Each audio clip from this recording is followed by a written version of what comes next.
साथियों, लगातार किस प्रकार से पौड़ी में आप देख रहे होंगे कि ग्रामीण क्षेत्रों में जो गुलदार की दहशत बनी हुई है और लगातार गुलदार के द्वारा मानवों पर हमला किया जा रहा है। अभी कुछ दिन पहले आपने देखा होगा कि पोखड़ा में एक बच्ची को 3 साल की बच्ची को गुलदार उठाकर लेकर गया था और आज उस क्षेत्र के लोग जिलाधिकारी को मिलने आए हैं। मेरे साथ है वहाँ की जिला पंचायत सदस्य पूनम कैंतुरा। आइए बात करते हैं। पूनम जी, आज आप लोग जिलाधिकारी को मिलने आए, क्या है आपके पास?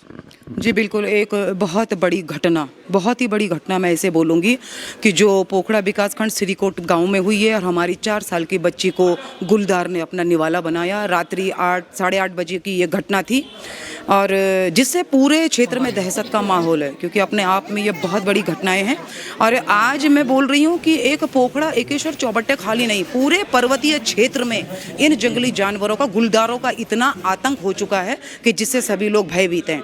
और उस एरिया में जहाँ पे ये घटना हुई है, श्रीकोट गांव से लगते हुए हमारी 8 से 10 ग्राम सभाएं हैं। हमारे स्कूली बच्चे, आपको सबको पता है कि ये कामकाज का टाइम अक्टूबर शुरू होने वाला है। हमारी सारी माताएं बहनें बाहर निकल रही हैं और सुबह से शाम तक जगह जगह उस गुलदार को परसों से देखा जा रहा है। 12 तारीख से आज 15 तारीख हो गई, वो अभी पिंजरे में कैद नहीं हुआ है। तो इसी परिप्रेक्ष्य में हम यहाँ पे आज हमने जिलाधिकारी महोदय को ज्ञापन दिया है कि आप शासन स्तर तक हमारी इस बात को पहुँचाइए और शूट एंड साइट के आदेश बहुत जरूरी उसके लिए हो चुके हैं। उसके बाद आगे की लड़ाई इस पे लड़ने के लिए हम लोग सब रणनीति बनाएंगे। ये बड़ा जन आंदोलन जब तक नहीं बनेगा तब तक निजात नहीं मिलेगी, क्योंकि अपनी सुरक्षा हमें खुद करनी होगी। इस तरह का माहौल आज बन चुका है। जी बिल्कुल, ये सही बात है कि जिस प्रकार से लगातार जंगली जानवरों के जो हमले हैं वो बढ़ते जा रहे हैं और जब सरकार को परमिशन लेने की बात होती है, इनको मारने की बातें होती हैं, तो फिर केंद्र से, प्रदेश से जब तक स्वीकृतियाँ नहीं आती तब तक ये नहीं मारा जाता। यहाँ के लोग लगातार इनसे संघर्ष करते आ रहे हैं और इसी परिप्रेक्ष्य में आज पोखड़ा के लोग यहाँ पर मिलने आए हैं। आइए कुछ लोगों से बात करते हैं। प्रमुख जी, लगातार आपके यहाँ देख रहे हैं हम कि जो जंगली जानवरों के जो हमले हैं, अभी गुलदार ने एक बच्ची को उठाया, आज जिलाधिकारी के पास आए हैं, क्या आश्वासन मिला आपको? पहले तो आपका धन्यवाद। आज हम श्रीमान जिलाधिकारी महोदया के पास यहाँ पे अपना ज्ञापन देने आए हैं और उस ज्ञापन की जो मोटी मोटी बातें वो ये हैं कि 4 दिन हो गए आज, और ऐसा नहीं कह रहा कि मैं प्रशासन की बुराई कर रहा हूँ।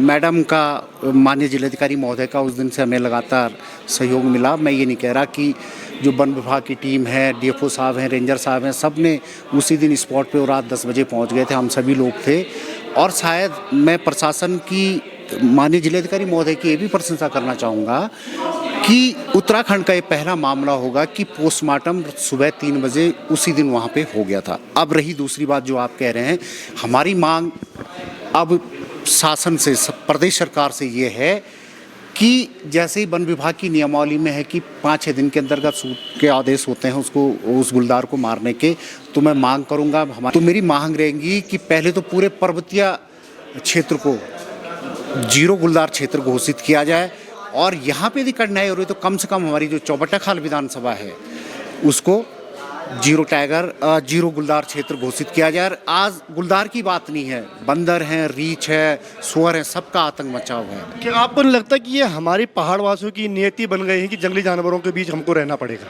जी है तो ऐसा ही, लेकिन इसमें एक, मैं जहाँ तक मेरी समझ है, मैं समझता हूँ कि इसमें एक जन क्रांति की ज़रूरत है, एक जन आंदोलन की ज़रूरत है, जिसमें हम सभी लोगों को दलगत राजनीति से ऊपर उठकर अपनी सहभागिता देनी होगी, तभी जाके चीज़ें संभव हो पाएंगी। बिल्कुल, अपनी सहभागिता देनी होगी।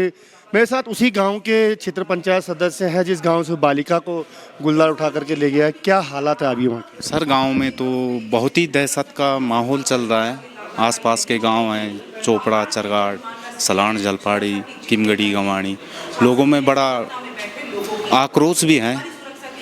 लेकिन सर, दहशत के कारण अभी भी लोग अपने खेतों में नहीं जा पा रहे हैं, अपने बच्चों को स्कूल नहीं भेज पा रहे हैं और मांग लोगों की यही है कि उस गुलदार को शूट आउट के ऑर्डर दिए जाएं। जी बिल्कुल, गांव वालों की मांग है कि गुलदार को शूट आउट के ऑर्डर दिया जाए ताकि गांव वाले उस दहशत से निजात पा सकें। मेरे साथ हैं कांग्रेस कमेटी के ऑल इंडिया के सदस्य हैं राजपाल बिस जी, और ये चौबट्टा खाल क्षेत्र से ही आते हैं लगातार क्षेत्र में। बिस जी, अगर बात करें तो उस क्षेत्र की स्थिति क्या है गुलदारों की? ये केवल जो आज जो घटना आपके सामने आई है, ये केवल चोपड़ा खाल का विषय नहीं है, विषय ये पूरे प्रदेश का है, पूरे पर्वतीय भूभाग का है।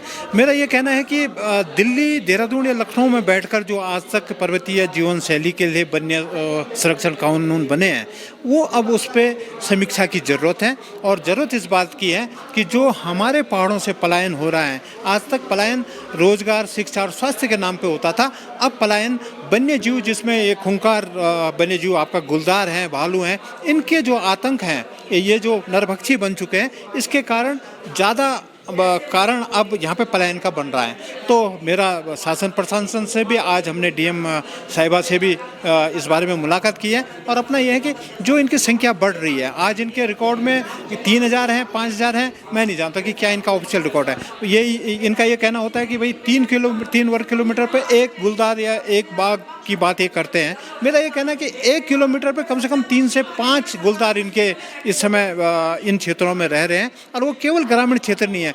आप इस पौड़ी में देख लीजिए, श्रीनगर में देख लीजिए, जो शहरी क्षेत्र भी हमारा, केवल पौड़ी की बात नहीं है, आप अल्मोड़ा पिथौरागढ़ की भी बात कर लीजिए, हर पर्वतीय क्षेत्र में गुलदार ने आतंक फैला रखा है। और हमारा बिल्कुल स्पष्ट कहना है शासन प्रशासन से कि भविष्य में ये चुनावी मुद्दा न बने। हम इसे चुनावी मुद्दा भी नहीं बनाना चाह रहे हैं कि ये चुनावी मुद्दा न बने, और शासन प्रशासन सरकार इसमें ध्यान दे कि जो लोग इन पहाड़ों में रह रहे हैं, उन यहाँ से वो पलायन न करें। पहाड़ खाली हो रहे हैं, और उसका एक बड़ा कारण जो ये अब हमारा वन्य जीव जो ये अपना कानून है, उसके कारण भी अब यहाँ पे पलायन हो रहा है।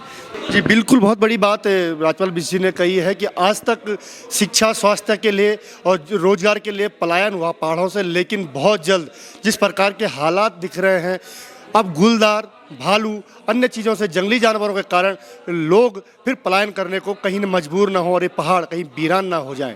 हिमालय प्लस के लिए मैं पौड़ी से प्रमोद खंडूड़ी। काफ़ी ग्रामवासी भी आए थे। तो जो गुलदार को एक घटना हुई थी हमारी कि जिसमें एक 4-5 साल की बच्ची को उसने अपना निवाला बना लिया था, तो उसके संबंध में रात में जैसे ही हम लोगों को पता चला, तो तत्काल हम लोगों ने पीएम वाली टीम और पंचनामा आदि सब कुछ रात में ही कराया ऑन द स्पॉट, और उसके अलावा साथ में पिंजरे भी लगाए गए। नेक्स्ट डे मॉर्निंग डीएफओ भी खुद मौके पर गए, एसडीएम भी रात में ही पहुँच गए थे, और हमारे जो ट्रैक कैमरे, फॉक्स लाइट्स आदि सब कुछ तत्काल किया गया। और उसके साथ ही हम लोगों ने सुबह ही बात करके उसमें ट्रैंकुलाइजिंग की भी परमिशन ऑब्टेन कर ली थी, तो वो परमिशन भी आ चुकी है, और लगातार उसमें वन विभाग की पूरी टीम मौके पर है और वो गश्त भी कर रहे हैं। तो जैसे ग्रामवासियों का ये मांग था कि उसमें शूटिंग की परमिशन भी दी जाए, तो उसके लिए भी हम लोग फॉलोअप कर लेंगे, डीएफओ को भी मैं बता दूंगी। और उसके अतिरिक्त जितने भी प्रिकॉशनरी मेजर्स हैं वो ग्राउंड पे लगातार अभी लिए जा रहे हैं।